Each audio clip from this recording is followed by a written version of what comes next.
Claire from Scrappy Nerd UK, and welcome to episode 2 of the December daily directory for 2020. So I thought I would jump in and give you a look at some of the supplies that I'm using for this year's project. So I have gone very non-traditional for this because I have picked to use Hey Santa collection from Create Paper this year. This is going to be used alongside some other supplies that I've got as well. So I have still dragged in some of my older Christmas supplies, and I'll give you a look at exactly what I am using. Now, this isn't a full video to show you everything that I'm using, but I thought I'd just give you a quick flick through of some of the papers and the colour tones that I'm going to be working with, and the embellishments as well. So first of all, we have these papers here. These are absolutely gorgeous. As I said, these are not your traditional colour tones. These are very, that is a snowflake paper as well. So I have added a couple of other papers in as well. They're all from Create Paper. So yeah, I am going, oh, my favourite paper. So I am going non-traditional with a lot of pinks, and there's a lot of red as well, which is great. I just love the pink and the red together. There's a lot of dark green, which makes me very nervous, but I'm embracing it this year, and it's going to get used because it's being broken up. Look at that with the pink.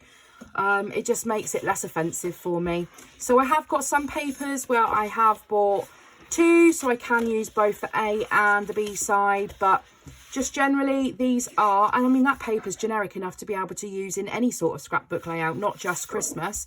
The same as the B side as well. So yeah, these are the papers, and then also there are two cut apart sheets. There's this one that has got a whole load of tags on, and if tags aren't your bag, then there is a green pattern on the back. And then there's also this paper, which is a great cut apart. And again, if cut aparts aren't your thing, then we have this gorgeous gingham checked pattern on the back. You can see I've got two of these because I'm fully intending on probably using all of those cut aparts. So those are the papers that come, not all of them, I have cut into some already, but those are some of the papers that come in the Hey Santa collection. Then I've also chosen to grab the chipboard sheet. Now, sometimes I do worry about the thickness with the chipboard going into my album. However, Create Paper seems to have made their chipboard not as thick anymore. I don't know, something's happened, but it's not as thick as it used to be, which is great. But also what you can do is just peel some of the chipboard layers off and make it more of a flatter element.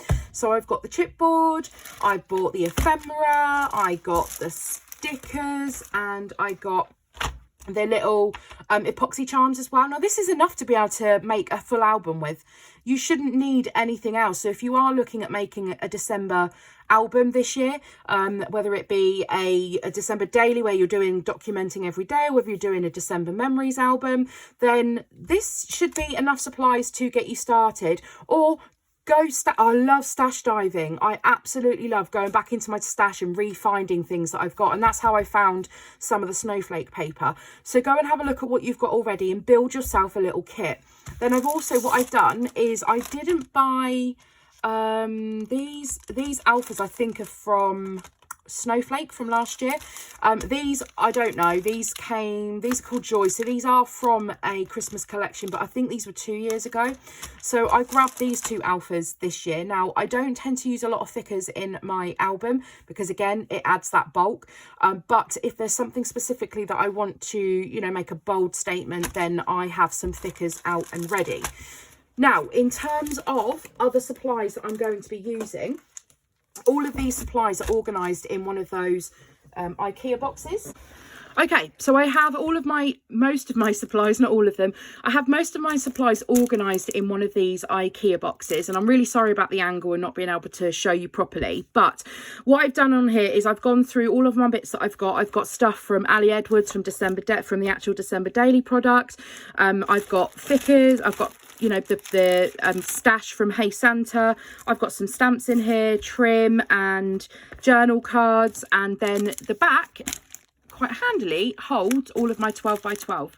So I want to talk you through a few other things I'm specifically using this year in my album, things that I've enjoyed using previous years, and along with all the product place stuff that's happening in the December daily group as well, I want to show you some of the other more specific bits that I'm using. Okay, let's talk about transparencies first of all. So I love to include transparent elements in my albums, and you can do that in the way of, obviously, page protectors are obviously transparent already, but to have things outside of those page protectors, or even having something, a transparency as an overlay, I just love this element. So looking back on last year's album, and episode 1 in this series is up, and it is a flip through of my 2019 album. There are elements in here where I have used transparency. So this one here was an overlay that I'd actually created, and it's got December Daily 2019 written on it. And you don't have to have that sentiment. You can create whatever you want. So then I've also got other ones here, like where I've printed the photo onto acetate as well. So as I said, it doesn't have to necessarily be words. And I've also printed a quote onto acetate. So you don't have to use acetate as a divider. You can do, and I've got that going on in my album this year as well, with some pre-designed acetate. So I want to show you the few options I have this year to work with. So first of all, I've got these pre-printed acetates, and these have come from a manner of different places, but these ones are printed with a few different designs on already. And I'm really sorry if there's a lot of glare and you can't quite get some of this, but I've got like a little star pattern. I've got one with black stars. I have a little fairy one, which I've got the white version. This is a Hunky Dory one, so if you want to go searching for this, this is made by Hunky Dory, and it comes in like a multiple pack, and these are A4, so you can cut these down. These actually fit height wise. They are perfect for these 6x8 albums, and you could just trim this down to the width that you need. So yeah, those are those ones. And then I also found these ones this year, and this one here is perfect for December Daily. It has all of these numbers on. So these are from Teresa Collins, if you can find these. These are very, very old acetates. These say from 2010. So yeah, these are very old acetates, but they're going to work perfectly in my album. Then we have this one here that's got a whole load of black words on, the Christmas sentiments. And then I've got another one of those black star. And then I've got this one here that I bought because it had this Christmas tree. This one's from Fancy Pants from 2010. And I'm thinking that I could probably just trim that into an overlay for my Christmas tree layout. It is very traditional, so I'm still undecided about whether this one's going to make it in or not, but I've got it nonetheless. And then I've also got this one here. This is also from Hunky Dory, I think, which is like a snow effect pattern. Now what you could do is you could just buy some acetate, some clear acetate, and you could cut some vinyl and make your own overlay. So let me just grab this year's album. I'm going to give you a sneaky peek at one that I've done that with. So this page here, this is actually just a piece of acetate. Now, when we're talking about acetate, there are different thicknesses. So you need to be very careful on which one you get. And there are different acetates depending on what you want to do with them. So this is just a clear, thick acetate from Paper Mania here in the UK. And this is great for me to be able to add things on top of. I can't print on it, and I can't heat emboss on it, but I can add things like vinyl. So I've cut this Joy vinyl and stuck that onto an acetate, and so it makes it like a really lovely see-through interactive element. And then you'll notice that the black star paper I've actually stitched on to make a little pocket on the front. So that is something you can do with acetate. You can stick vinyl to it. If you are going to heat emboss on it, you do need heat resistant acetate in order to do that, otherwise the plastic will just buckle. So make sure you get heat resistant acetate if you want to heat emboss. One of my favorite things to do is actually print my own acetates. Now the printable acetate is thin because it has to obviously go through your printer. Now you have to be careful when purchasing printable acetate, because it either needs to be dependent on what printer you've got. So if you have a laser printer, you need to get laser printer friendly acetate. If you have an inkjet printer, you need to make sure you buy inkjet printer friendly acetate. And I've already made that mistake once, so I thought I would pass it on to you. So this is the one that I use, and this is linked up in my Amazon shop, which is down below, my Amazon storefront, which is down below. And so yeah, this is I've got an inkjet printer. I have a HP Envy one of the 7000 series, and this works perfectly. So these sheets have a little white strip on. One side is like a rough texture, slightly rough texture, and the other side is a smooth texture. So when you are putting it in the printer, it needs to print on the rough side, because that is where the ink sticks to. Now, if you don't buy inkjet friendly acetate, the ink will never dry on the acetate, and as soon as you touch it, it will just smudge. Even with the inkjet one, once you printed it, you need to put it to one side to leave it to dry fully before you start cutting it up or punching it or popping it in your album. So we are looking at acetates this year. In addition to that, I want to add in some other different textures. So I have pulled out some cork, and I've also pulled out some felt. So I really want some different textures in my album this year. So alongside the acetate, alongside vellum, alongside all of the other textural elements that I'm going to be adding, I also wanted to add in, I used cork last year as well, and I'm going to use it again this year. But I am also using felt. So this isn't a very thick felt, and it's not stiffened. You can buy stiffened felt, or you can stiffen it yourself if you want that stiffened felt look. But I've just picked these up from my local craft shop. And I just went with red and white by the looks of things. I'm not too sure why I didn't add in another colour. But some are plain, some are glittery, some have got these stars on. And so I'm just really looking forward to adding in some elements of felt this year. Now, I did make this. Now, I have peeled it off because I realised I actually made 2 for the 5th. And what I did was I actually die cut the number 5 out of a die. Well, actually, I die cut it out on a bit of card, and then I actually used that as a template because the dies weren't mine anyway, they were my friends. So I actually used that and die cut, and I've done another one in the vellum as well and backed it. So I just love how, and this will live on the outside of the page protector. I just love how the it is rolling up because I have peeled it off, but I love how, you know, touchy-feely the felt is and will be in this project. Then we'll look at trim. So of course I would not be happy unless my album was absolutely chocker full of trim. So I have this year, again, what featured last year, I have this red pom-pom trim. I've got some white pom-pom trim. I've got some different ribbons here in gold, in black, in red.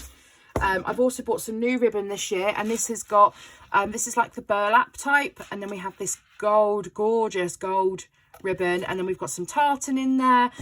So I bought myself some new ribbon this year to incorporate into my album, and this was £2 from the work. So if you're in the UK, this was only £2. But then I've also purchased this these ribbons, not ribbons, these ribbons, let's call them ribbons.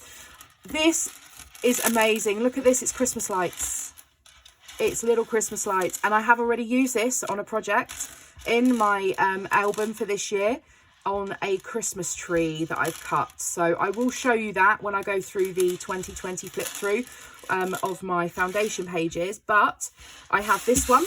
Then I also have, and I'm not going to attempt to try and undo this because it's an absolute mess, but I also have this Christmas tree one as well, and this is just connected together.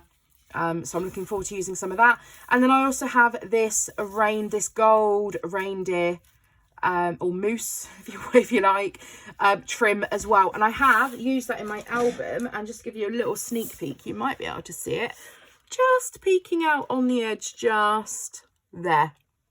And I've just stitched that on. You can just use a bit of red line tape to stick it on, but I have used some, I've just stuck it through my sewing machine and stitched it onto a page protector, so it stays. Now, as I said, I'm not just solely using products that I have purchased new this year. I'm also pulling in older products as well. Oops. So I purchased this box from my local craft shop, from Hobbycraft, if you're in the UK. And it's one of these little fold out ones. And it's just full of everything December daily. So what I've done is I've gone through my previous supplies that I've had for Christmas, or my December projects, and anything that I don't think that I'm going to use, I've actually taken and put into a bag. That's gone upstairs, and I need to sort that out. Everything else that I think that I might get some use out of, I know this looks like a bit of a hot mess at the moment, but there is some organisation in this. I've had things pulled out, and so it's gone a little bit haywire. But what I've done is, I bought these new this year as well. They're just like little Christmas trees. I bought some stars and just little bits and bobs that I found that I think might still get a use out of this year. So I've got a whole load of star elements. I've got some little mini envelopes that I'm hoping to do a project with. And then I have some die cuts. And then what I've done is I've actually, even from my normal stash, I pulled things out like tags, so I don't have to go rooting through my main stash to go and find them.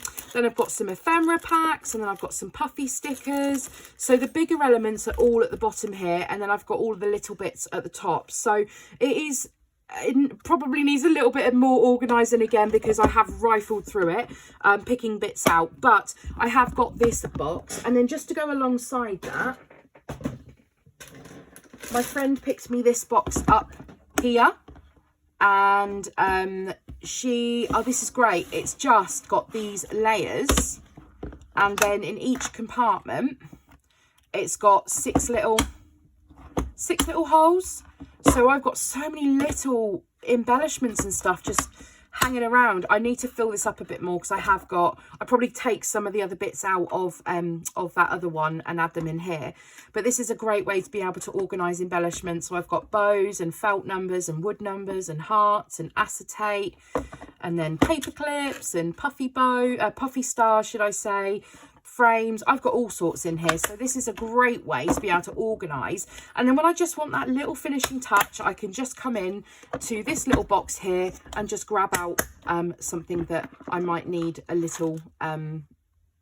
something for. And then also, these do clip onto each other as well, so you could buy several of these, just take the lid off and have them clipped together, which is a really handy idea. And then the last thing I wanted to go through was one of my common staples when I am working on my December daily is stamps. So I have a mixture of stamps. I've got so many Christmas stamps, and I just feel that I would be so overwhelmed if I pulled out the whole box every single year. So I am very choice in terms of what stamps, and I put them together with my collection, with all of my December daily stuff, and these are the ones that I am trying just to stick to when I'm working on my December daily album. Now, if I know that I've got a specific stamp in my collection that I haven't put in my box, then I might just go and grab that out on an ad hoc basis. But I purchased these this year, and these are from Paper Mania, and these are just large number stamps. So I was thinking of doing something with these to incorporate the numbers into my album. So I do have a mixture of numbers from Ali Edwards, and I've also bought ones from Hobbycraft, but these are going to feature some way in my album because I bought them to feature. Then also, when it comes to stamps, I bought the stamp set from Create Paper for Hey Santa, and there's some lovely usable elements in there. I love the bow. I'm on an absolute massive bow kick at the moment, so those are going to get used. Then I also purchased, these are some of the older, I've had this one for a couple of years now. This is the Ali Edwards, one of the Ali Edwards stamp sets. You can see it's well loved. I really need to clean my stamps a bit more, especially now I've got a stamp chamois. So yeah, these are just really usable Christmas sentiments. And then we have the Dear Santa. I was looking for a stamp that said Dear Santa. There we go, I've just found it. Then I bought these this year. These were in one of my earlier videos as well. I've done a whole video on this. These are from last year, I believe, and I'm not too sure if she's got these anymore, but they're just some really great Christmas sentiments on these stamps. And these are all the little word ones as well. And then from this year's release, I purchased the tag stamps. So I love these, and I have already started stamping some of these out, and they make great little tags to add in to the album as well. I think I might need to get a new black ink pad because my ink is somewhat fading a little bit, but yeah, these are fantastic stamps. So I'm really glad that I picked those up this year, and that's just something new to play with this year. So yeah, stamps are my next staple, or my final staple that I wanted to show you. Okay, so I hope you've enjoyed a look at the supplies that I am going to be using this year. If you do have any questions with regards to any of the products that I've got, or any techniques that you're not sure of that I've mentioned, then do leave those in the comment section down below and I will get back to you as soon as I can. But apart from that, thanks for tuning in for episode 2. Stay tuned for episode 3. We're going to be looking at story ideas, and I think it's more relevant for this year than ever, because obviously everything that's going on. So in terms of, you know, we're not going to have the normal Christmas, I assume, that we've had in previous years. Certainly in the UK it doesn't look that way, or in England it doesn't look that way for sure. So let's have a look at the different stories that we can tell in December. But don't forget to like this video if you have enjoyed it. Share it with your friends. Everybody wants to see what happens with everybody else's December daily, right? Yeah, like the video, subscribe if you're new. Hi, thanks for coming and joining and watching this video. And I will see you all next time for episode 3.